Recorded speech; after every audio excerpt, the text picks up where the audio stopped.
নবীরে কেন? তোমার নাম, তোমার বাবার নাম, তোমার অ্যাড্রেস, তোমার ঠিকানা, সমস্ত আইডেন্টিটি সোনার মদিনার রওজা শরীফে উপস্থাপিত হয়ে যায়। তাহলে দরুদ পড়লে আপনার নাম নবীর দরবারে যায় কি যায় না? যায়। আমি আর একটু বুঝাইলে আপনি বুঝবেন। আমাদের পিছনে কবর আছে না? নাই আছে। বাচ্চাদের কবর আছে পিছনে না? কবর আছে। তো বাচ্চা যে মারা গেছে, মা কি কষ্ট পায় নাই? পাইছে। বাবা কি কষ্ট পায় নাই? ধৈর্য ধরতে কষ্ট হয়েছে, কিন্তু বাচ্চার সাথে কি কবরে চলে গেছে? না, দাফন দিয়ে দিছে, মেনে নিছে। আল্লাহ যখন মত রাখছে, আজকেই মারা গেছে, আমাদের কিছু করার নাই। মাওলা তুমি যদি নিয়ে রাজি হও, আমরা দিয়ে রাজি আছি। এটার নাম ইন্নালিল্লাহ।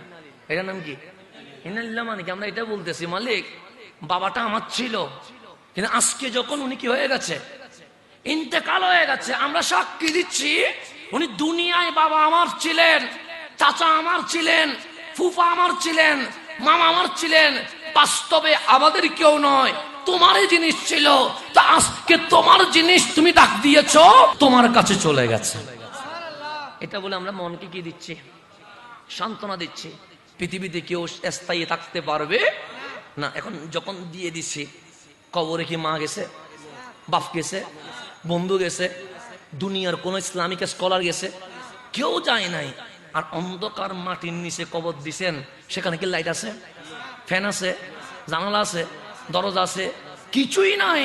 তো যেখানে কিছুই নাই, আমার নবী বলেন, উম্মত টেনশন করিস না, ওই অন্ধকার কবরে আমি নবী আসবো। কবরের নবী আসবে কি আসবে না?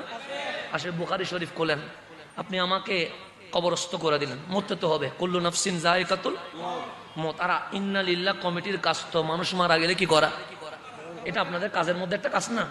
তো আমিও মারা গেলে যদি এখানে মারা যাই, আপনারা আমাকে কবরস্থ করবেন না?